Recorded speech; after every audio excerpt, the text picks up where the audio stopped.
of the St. Nicholas, which is a Marshall Islands flagged and Greek-owned oil tanker, while it was lawfully navigating waters in the Gulf of Oman. The Iranian government must immediately release the ship and its crew. This unlawful seizure of a commercial vessel is just the latest behavior by Iran, or enabled by Iran, aimed at disrupting international commerce. We believe this kind of action will simply add uncertainty for commercial shipping and for regional and global economies. Iran and Iran-abled provocative actions like this are a menace to the global economy, and it must cease. We in the United States will continue to work to deter and confront the full range of Iran's concerning and destabilizing behaviors. Sure. To expand, has there been any, presumably not with the Iranians directly, but has there been any dialogue on this through partners in the region?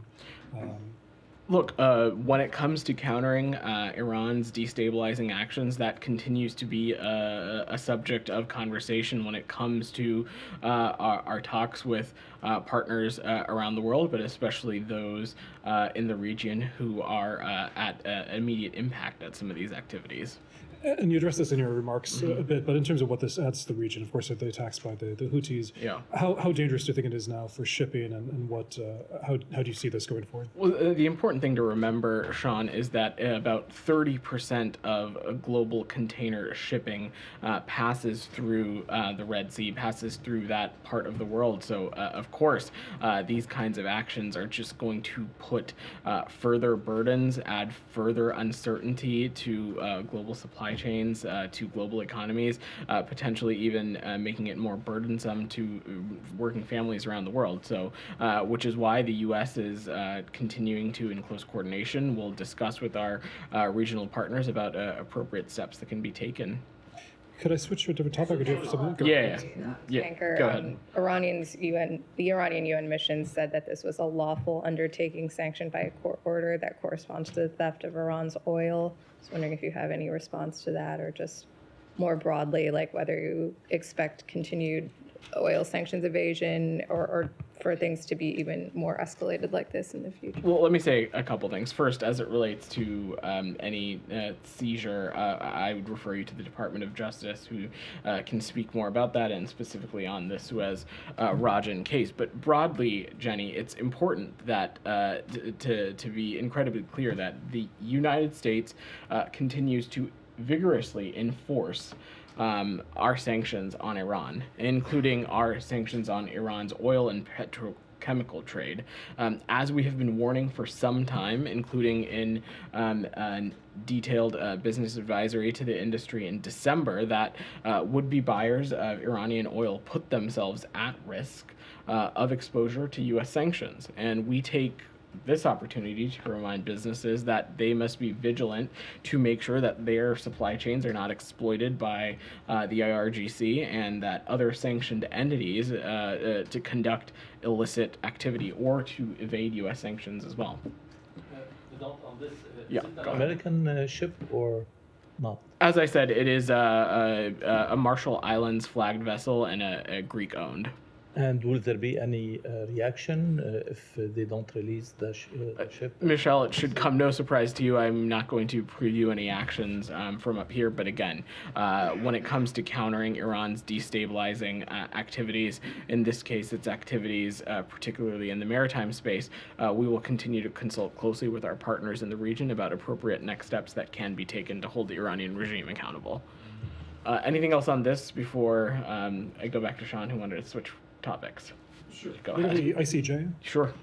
There was, I know the statement, I was a statement last night, but I wanted to follow up on that. The statement said that the allegations are unfounded. Could you assess, like, in terms of what the U.S. is doing now, that is the U.S. actually actively watching the proceedings? Could it be persuaded at all? Is it looking at the evidence or the arguments that are being presented? There's a couple things here, Sean. First, we're going to refrain from any speculation about the outcome. I also think that it is important that we not comment on specific points raised in the day's hearing, as Israel will have an opportunity to respond directly to those allegations tomorrow. Of course, we are watching closely. The ICJ, as you know, is a principal organ of the UN. It plays a vital role in the peaceful settlements of disputes. But again, as you saw us speak to last night, and I will say again from here, the allegations that Israel is committing genocide are unfounded. Those who are violently attacking Israel, who continue to openly call for Israel's annihilation and the mass murder of Jews. Genocide is one of the most heinous acts any entity or individual can commit, and such an allegation should only be made with the greatest of care. Sure. A couple of things on that. I mean, you said you didn't want to react to the to the arguments made today. The Israeli Foreign Ministry said that described South Africa as being as being the legal arm of forget the exact phrase, the legal arm of Hamas. Whatever. Do you agree with statements like that? Do you agree about the South African motivations on this? Certainly, that's not a characterization. That is not a characterization that I would make from up here when it comes to our South African partners. But again, we continue to feel very strongly that the allegations that Israel is committing genocide are unfounded. Just one more. Go ahead. Go ahead. Go ahead. Yeah. You said that the allegations are unfounded. How confident are you about this statement, saying that the allegations are unfounded? And if the U.S. is so confident that it is unfounded, why not just let the courts investigate them? So much to the chagrin of my parents, I didn't go to law school, so I'm not going to offer a specific legal analysis from up here. But it is important to remember, and I will reiterate again, that genocide is one of the most heinous acts any entity or individual can commit, and such allegations should only be made with the greatest care. I also am going to refrain from speaking to and addressing specific points that are raised, as tomorrow Israel will be addressing some of these points that are raised as well, and I will leave it at that. I have one on that, in allegations that about intentional killing of civilians. You said previously that there are steps Israel can take to minimize civilian harm, and the secretary this week said the civilian toll in Gaza is far too high. If there are steps that Israel can take to minimize civilian harm and they choose not to take them, does it imply an intentional killing of civilians? Again, I'm just not going to speak to a legal characterization like that. What I will say is that we have not parsed words about the fact that far too many civilians have been impacted by the current conflict in Gaza, and that in every trip to the region, Secretary Blinken has carried the same message that additional steps need to be taken to further minimize the impact on civilians, and this most recent trip is no different. That's something we raised directly with the Israelis and will continue to do so. As it relates to the specifics of the battlefield and specific steps that are taken or not, I'm certainly not going to speak to that from up here, as we're not party or part of this operation. Just one more on that. Since the U.S. is the biggest supplier of military aid to Israel, is there any concern that you might be involved in any possible war crimes by Israel? Look, we have made clear to any country in which we have this kind of security relationship with that international human rights must be respected and followed, and this is no international human law.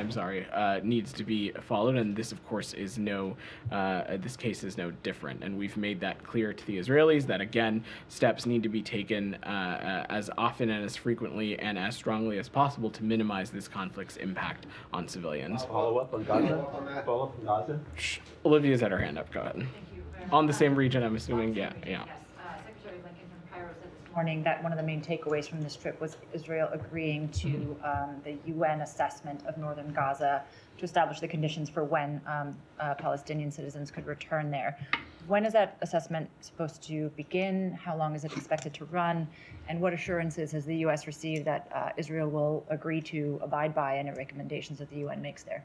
So our hope is that this is able to get launched as soon as possible. That is our strong desire. Discussions are currently ongoing between the UN and the government of Israel to begin this. Logistical issues exist that need to be worked out, but our hope and our expectation is that this will get up and running as soon as possible. There's been some reporting that Israeli officials won't permit Palestinians to return north unless and until more hostages are released. Has that been formally communicated to the U.S. as Israel's policy, and how does the U.S. view that kind of condition if it exists? So I'm not going to speak to the specifics of internal diplomatic deliberations, but Palestinian civilians must be able to return to their homes when they choose to return. Full stop. And we've been clear that all hostages must be released immediately, and that the issue of their release should not be linked to any other issues. We've been quite clear about that. Okay, staying on the region and the UN, there's now a warning that the people of Gaza could be experiencing famine by as soon as early February. Were there any concrete commitments secured by the Secretary during this trip to significantly boost the amount of humanitarian aid, the consistency with which it gets in, the volume with which it gets in, the deconfliction zones that seems to be a persistent sticking point in aid's delivery? Any breakthroughs on that front? These are things that we are continuing to work directly with our Israeli partners, as well as the government of Egypt and other regional partners that have a convergence with us on the need to ensure that humanitarian aid can flow into Gaza more frequently, more expeditiously. And those are efforts that we are continuing to work around the clock. When it comes to the flow of humanitarian aid, since October 21st, more than 7,000 trucks of humanitarian aid have been able to enter Gaza. We recognize that that number is still not enough, and we're working around the clock to do everything that we can to ensure that that is increased. Over the course of his travels, the Secretary had the opportunity to speak with the UN's newly appointed senior humanitarian reconstruction coordinator for Gaza, Sigrid Kaag, and he discussed a number of these issues with her, and the United States is going to continue working on these issues in close coordination with the United Nations and others as well. I mean, the 7,000 number notwithstanding, I mean, health officials are saying that it's an average of 127 trucks getting in, down from an average of 500 that were going in daily before this conflict erupted. So this is a 3-month-long effort that seems not to be bearing much fruit. I certainly don't stand up here trying to make the case that those numbers are enough. We know the people of Gaza need more humanitarian aid. More humanitarian aid needs to be flowing into Gaza. More commercial goods need to be flowing into Gaza. Secretary Blinken raised all of these things in his engagements in the region, and I will just add that this dire situation again shows the indispensability of American leadership and American diplomacy. It was our engagement with regional interlocutors that allowed the flow of humanitarian aid into Gaza in the first place. And so we recognize the seriousness of this situation, and we'll continue to work every lever we can to ensure that more aid can get to the places it needs to go. Abby, you've had your hand up. I want to follow up on Olivia's questions. When the Secretary is looking with the newly appointed UN envoy about conditions in the north that would allow people to return up there, how long do you estimate it might take to reach what would be an appropriate level of conditions up in the north? And what are some of the more details of the conditions you're looking for? What needs to take place before people are able to go back there? Right. Well, what you asked is why there is so critical that this assessment work take off, and I don't want to speculate on what conditions need to or should look like, and so we'll let that process play out as soon as possible. But again, it is our hope that that is up and running as swiftly as possible. Given the destruction, obviously, of the infrastructure up there, is the U.S. have specific asks that they would like to see before people are able to go back, or what is the purpose there of evaluating those conditions? The purpose is to evaluate whether the conditions are acceptable and safe, and in a manner in which civilians are able to return to their homes, or if additional circumstances need to be addressed. And that is why it is so important for this assessment to take place. And in fact, that is one of the a number of the concrete steps forward that Secretary Blinken is carrying from his travels. This agreement between the Israel and the UN to send this assessment team to the north to do this important work. Can I ask about Satterfield's role in this? Will he be working directly with the UN coordinator, or what as our special envoy for humanitarian issues in Gaza, we, Special Envoy Satterfield, Ambassador Satterfield rather, have no doubt will continue to be engaged on these issues, working very closely with Coordinator COG as well as other regional interlocutors. Michelle, go ahead. On Lebanon, do you have any readout on Hochstein's meetings in Beirut? Was he able to achieve anything? Senior Advisor Hochstein is meeting with the Lebanese government and military officials on Thursday in Beirut in an effort to advance discussions to restore calm along the Blue Line. The U.S. has made it clear it does not support the ongoing conflict spreading into Lebanon and continues to exhaust all diplomatic options to see Israeli and Lebanese civilians return to their homes and live in security and stability. Go ahead, Doc. Go ahead. Thank you. Was it for me? Or? I'll come to you right after. Okay. Yeah. Okay. Well, thank you, Vedant.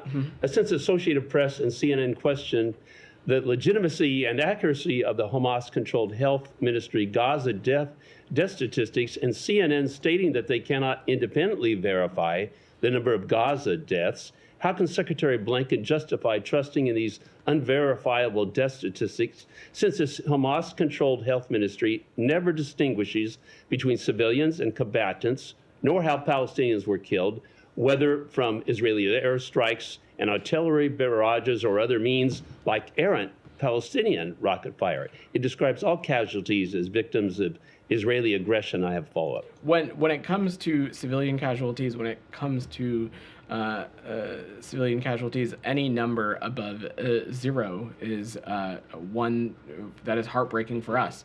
And that is why at every trip and at every engagement with Israeli officials, at every engagement with regional partners, we have stressed the importance of steps being taken to minimize the impact on civilian casualties. Okay, so do you see these questions, do you see these death statistics as really unreliable or unverifiable, as CNN and Associated Press talked about? We've previously spoken to this. The health ministry has had a track record of inflating or inaccurately reporting on statistics before. But again, what I want the takeaway from here to be is that our viewpoint, the United States viewpoint, is that any number of civilian casualties, if that number exists above 0, is heartbreaking and unacceptable to us. Well, and more steps need to be taken to minimize the impact on civilians. Go ahead. Thank you, but can I just have a follow-up? You got 2 questions. I'm going to work the room. Go ahead.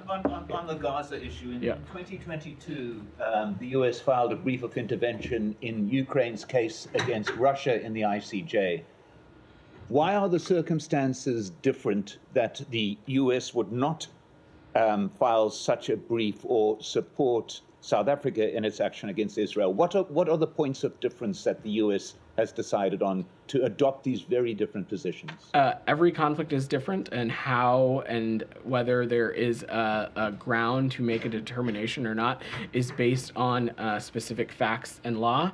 And again, in the case of genocide and this ongoing case in front of the ICJ, we believe that those claims are unfounded, and we believe that making such a claim needs to take place with such great care. The claim is not exactly genocide is happening. The claim in the brief is that the potential for genocide is in place. The bar for genocide is exceedingly high, as you know, but also remembering that President Biden in 2022 described Russia's invasion of Ukraine as genocide. So he was very quick to make a determination, which something like the ICJ still has not made on that particular case. Isn't this all a bit too early to be saying that there are no grounds for the potential to genocide? Every conflict is different. and every circumstance is different, and these kinds of determinations need to be made with a close look at the law and the facts. These allegations that Israel is committing genocide are unfounded. That being said, we have been clear to Israel that they not only must comply with international humanitarian law in its operations against Hamas, but it needs to take all feasible steps to prevent civilian harm. Also, we have been clear with regional partners who have relationships or influence with Hamas that any step that they would be interested in taking to cease hostilities, to release hostages, to take steps away from their self-claimed goal of repeating October 7th again and again and again and again would be welcome as well. Can I follow up on that? Secretary Blinken has specifically accused China of genocide for its treatment of the Uyghurs.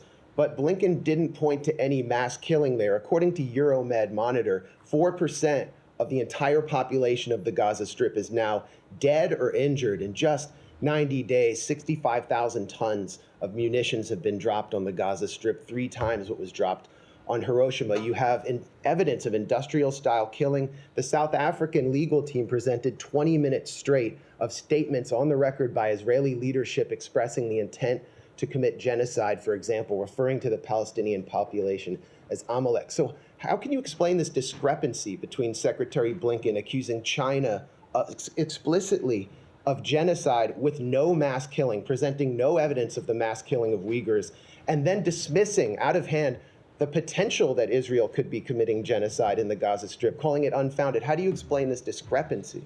The same way that I just explained it to your colleague who asked essentially the same version of your question, which is that each conflict is different, and any kind of determination like this needs to be based on specific facts and law. And when it comes to the points that are being made in today's hearing, again, I'm not going to speak to those specifically. Israel will have an opportunity to address some of those tomorrow. But we again feel that these allegations that Israel is committing genocide are unfounded. That being said, we do not disagree that additional steps must and need to be taken to minimize the impact on civilians, and we'll continue to raise that directly with relevant partners. And given that you fast-tracked a sale of 14,000 tank shells to Israel, bypassing Congress, given Secretary Blinken's participation in war cabinet We didn't meetings, bypass. I'm just going to stop you right there because the premise of your question is a little misguided. We did not bypass Congress. As part of those,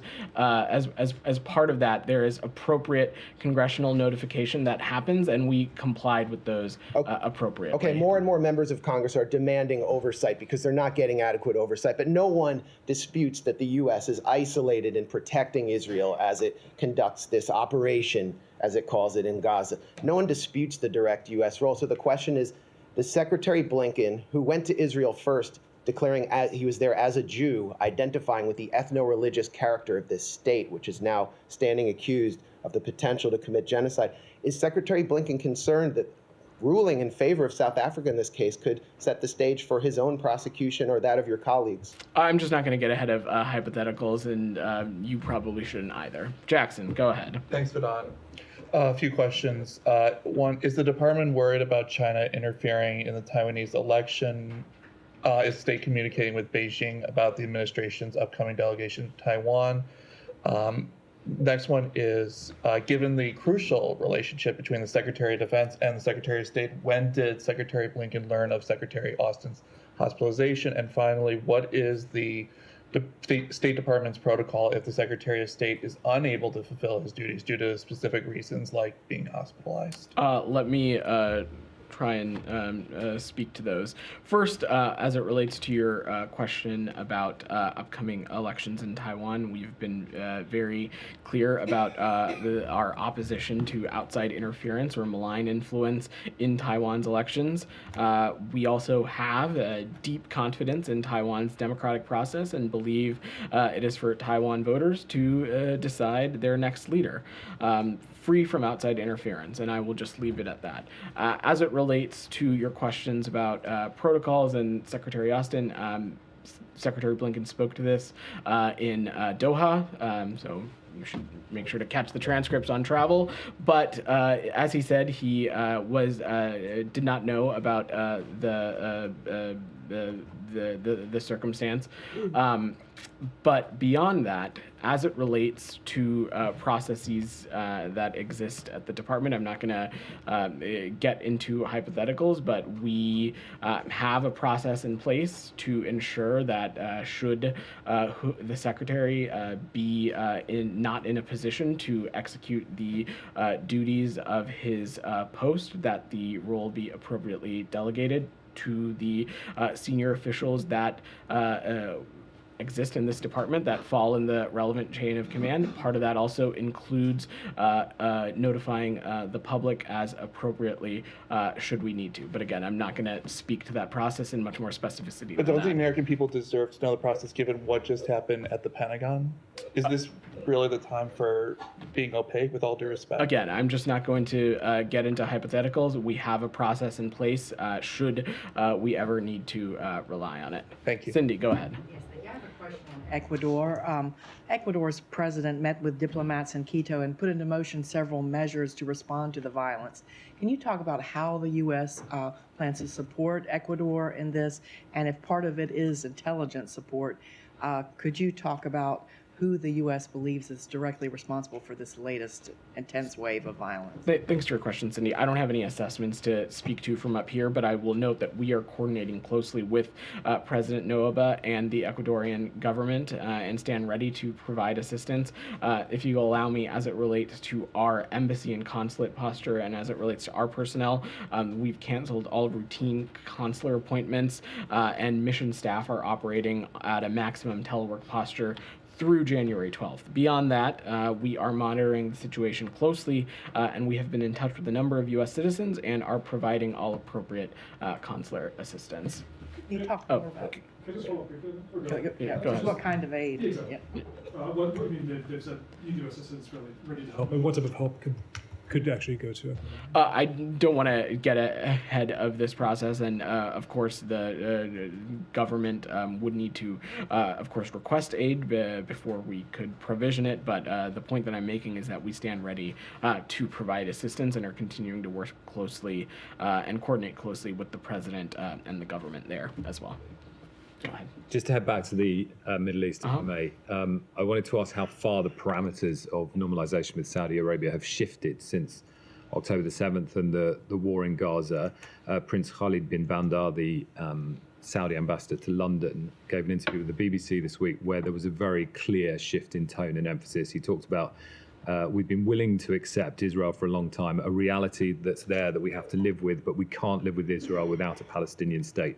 He said that nothing else matters other than a sovereign, stable, independent Palestinian state. It wasn't being talked about in these very clear terms at the time that normalization was being discussed more later last year. So I just wondered what you made of those comments and if you think this is really a change in the parameters for a deal. So the Secretary spoke, addressed a great deal of this on the road, but those are statements in a broad brushstroke sense we agree with as well. It is clear from the Secretary's travels that there is a convergence among ideas between the United States and Arab leaders that Israel should be able to live in peace and security, free from the threat of terrorism or attacks by its neighbors. It's also clear that we all agree that Gaza and the West Bank should be united under Palestinian-led governance. And the future of the region depends on further integration, not division. And this also requires the establishment of an independent Palestinian state. We've not parsed words about how key we believe that is to what we believe is longer-term peace and stability for the region. But do you think what Hamas did has effectively rewritten the Arab position in a much more clear sense? They weren't speaking with the use of that kind of language a few months ago. I just don't want to speak to any kind of evolution or anything like that. That wouldn't be for me to address. Sorry, Janie, go ahead. Thank you, Vedant. Yeah.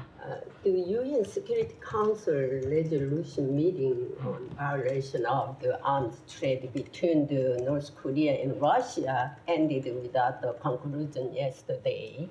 And meanwhile, Russian ambassador to the UN reputed that the US had made unreasonable claims without the evidence. How would the US respond to this? As a permanent member of the UN Security Council, Russia is flagrantly violating multiple UN Security Council resolutions in its attack of another UN member state. These violations that are further the suffering of the Ukrainian people. And in its recent transfer of ballistic missiles from the DPRK to Russia, the DPRK is also at blame for violation of additional violation of UN Security Council resolutions, including the UN arms embargo. So we believe that when it comes to this, that all countries have a role to play here. You know, White House confirmed this between North Korea and Russia has, arms treaties. They have all kind of evidence. Why they say that without the evidence, the United States is unreasonable claims. How did you refute this to Russia? Sorry, refute what exactly? This Russia said that without the evidence, U.S. doesn't have any evidence to the arms trade between U.S. and Well, Jenny, it's interesting that the Russian Federation would say that, given that earlier this week, Secretary Blinken and 49 other foreign ministers and the EU High Representative issued a joint statement condemning the DPRK's transfer of ballistic missiles to Russia for use against Ukraine. So there is a high level of confidence between, I will say, from the United States as well as these other partners who share our concern and condemnation of the transfer of this type of ballistic missile. Quick follow-up. China is tolerating this. Do you think China is also responsible for this? We've long said that countries that have a relationship with the DPRK, or including even Russia in that matter, have a responsibility to help curtail this kind of provocative, harmful activity. Geeta, go ahead. Thank you, Vedant. I have two questions about Iran. I believe one has been addressed, the one about the seizure of the oil tanker by Iran. Yeah. All right, the second one is travel advisory for Iran has been updated. Was updated today, I understand, and it seems like the risk of terrorism has been added to it. Does it have anything to do with the recent bombing in Iran on the anniversary of the Soleimani death, and anything else that you can tell us about? So I would not necessarily link it to any one specific event. Our travel advisories look at the totality of the circumstances on the ground as it relates to a particular country, and we look at various threat levels and trends that may contribute to how we designate them on our travel advisory list. But yes, today the department did update our travel advisory for Iran to add the T indicator for risk of terrorism. We also updated additional information regarding risks associated with surrogacy tourism in Iran as well. So there are a number of factors that we look at when updating these travel advisories, not just specifically about one singular event. Alex, go ahead. A couple of questions on Russia and tomorrow on South Caucasus. The media reports citing U.S. foreign trade records in the claiming that U.S. has purchased Russian oil despite import ban. Is there any validity to those reports, and what would your reaction be? I'm not aware. I've not seen those reports, and I wouldn't believe that there isn't any validity to them at all. But we're happy to just double check what you're referring to. Yeah, that would be helpful. Moving to the front line, Russia is back to its familiar tactic. They're targeting hotels. Today, hotel is full of reporters with ballistic missiles. Ukrainian foreign minister earlier this year, during the New Year, when there was, massive attacks from Russia, came up with, 5 immediate steps that the U.S. West would take to stop Russia. Why hasn't the Secretary spoken with Ukrainian colleagues since then? The Secretary speaks to foreign counterparts, including counterparts in Ukraine, as often as he needs to, and if not happening at the Secretary's level, conversations continue to be ongoing through, of course, our ambassador and other staff who work on these issues, not just necessarily in the case of Ukraine, but in, of course, any country, so I would not interpret that to mean anything. Is the department reviewing those 5 steps that Ukraine thinks you should take to limit Russia's attacks? Sorry, those 5 steps that Ukraine laid out, including limiting, stopping, let's say, limiting Russian diplomats, from freezing Russian assets to boosting your support to Ukraine militarily. Are those steps being considered? So, Alex, we have taken a number of steps over the course of the past 2 years to not just continue to support our Ukrainian partners, but also hold the Russian Federation accountable. I don't have any additional steps to outline for you today, but in both of those regards, we, of course, won't hesitate to act should we need to. I'm moving South Caucasus, if I may, like one more South Caucasus. Following Ambassador. Can I do Ukraine? Please come back to me. Okay. Okay. Why don't we do Ukraine, Russia, then we'll make our way back to the Caucasus. Go ahead, Michelle. Any comments on the Pentagon report that 40,000 weapons worth more than $1 billion that the U.S. sent to Ukraine have not been properly tracked? There are inventory procedures in place, and there is no credible information indicating illicit diversion of U.S.-provided advanced conventional weapons from Ukraine. But my colleagues at the Pentagon, I'm sure, would be happy to talk to you about this in greater detail. Olivia. I think it's the first time we've had you at the podium is on a U.S. national arrested by Russia. Has the U.S. Offered consular notification, consular access? What can you tell us about the case and the U.S. efforts to intervene on Robert Woodland's behalf? Sure. So we are aware of reports of a recent detention of a U.S. citizen in Russia. Whenever a U.S. citizen is detained overseas, our embassies and consulates stand ready to provide all appropriate consular assistance. Due to privacy considerations, there's a limit to how much I can share, but the Ministry of Internal Affairs notified us on January 9th of the detention of this U.S. citizen. I will use this opportunity again to remind all tuned in that the State Department's travel advisory for the Russian Federation continues to be a level 4, which means do not travel there. Okay, let me go to Sean and then we'll close out with South Caucasus. Go ahead. Yeah. 2 things. Burundi and Rwanda. Burundi has closed its border with Rwanda. It's accusing Rwanda of supporting rebels. This, of course, is a familiar accusation by the DRC. Do you have anything to say about the allegations by Burundi or about the deterioration of relations between Burundi and Rwanda? I'm happy to check on that, Sean. I had not seen that report. Sure. And could I go to Central African Republic? Sure.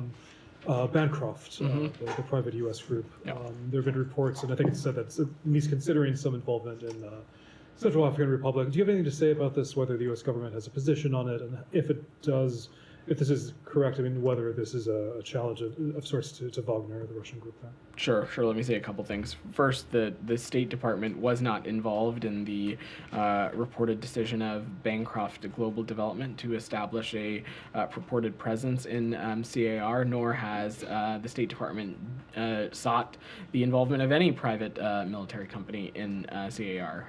The department did not give a green light to Bancroft to begin operations, as some have falsely reported.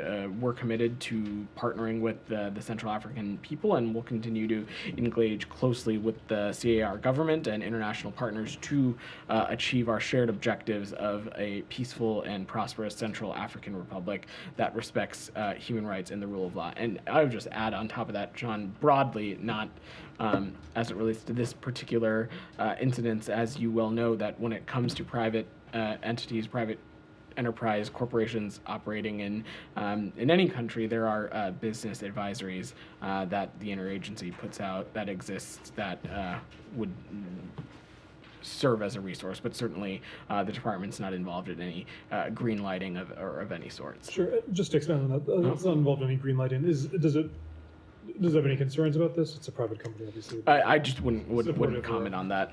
Yeah. All right, Alex, go ahead. Following Special Advisor Bono's talks in the region this week, do you sense any progress being made? There continues to be, we continue to believe that a durable peace between Armenia and Azerbaijan is possible. It's something that the department will continue to work towards. Obviously, Coordinator Bono, the Secretary, and others continue to be deeply engaged on this. I just don't have any updates for you right now at this time. Ambassador O'Brien this morning expressed his desire to discuss full agenda with both countries. It sounded like he was signaling some upcoming conversations. Am I right? I don't have anything to preview for you from up here right now, but when we do, we have no doubt that we will share appropriate information. All right, thanks everybody. Thanks everybody.